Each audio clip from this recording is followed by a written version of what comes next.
even Peter was there.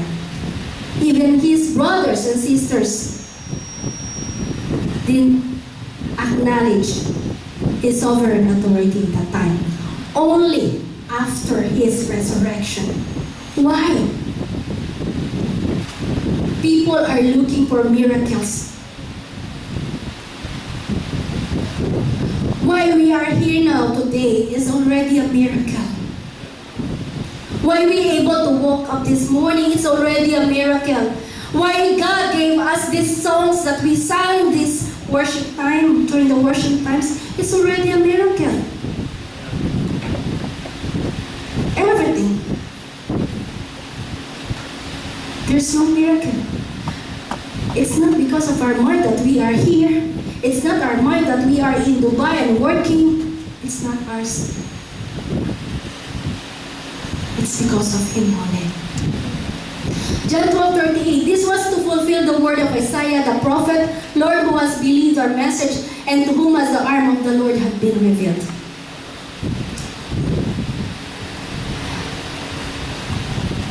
We are on time of conclusion po. It says first, modest, the character of Messiah, humble. He was abandoned. Sabbatil, gift of God. His stripes was us to heal. Ayoma. Nebalat, prophecy, Messiah will suffer. How many words we have there? Sabjel, we have Ayoma, we have Nebalat.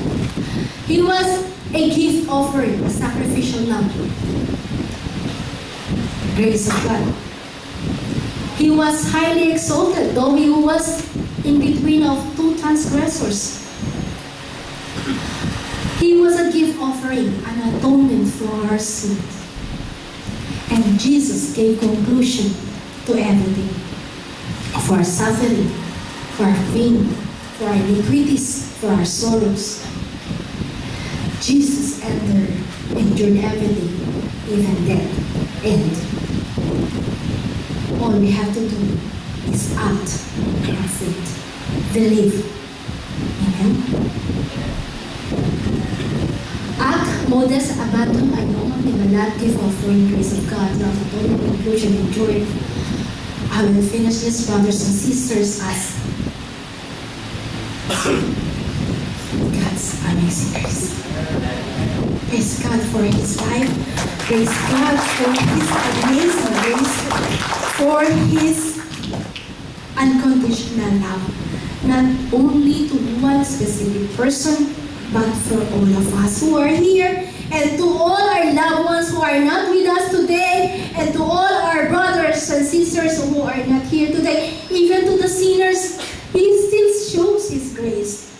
Sabi nga po, ang araw sumisikat sa lahat, hindi lang sa isang tao. His only crime was love, to love us. No other else.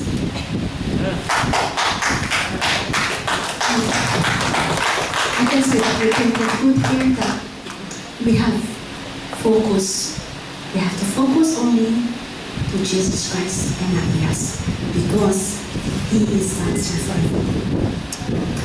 To God be the glory. Yes, God. Please stand up. We'll end the prayer.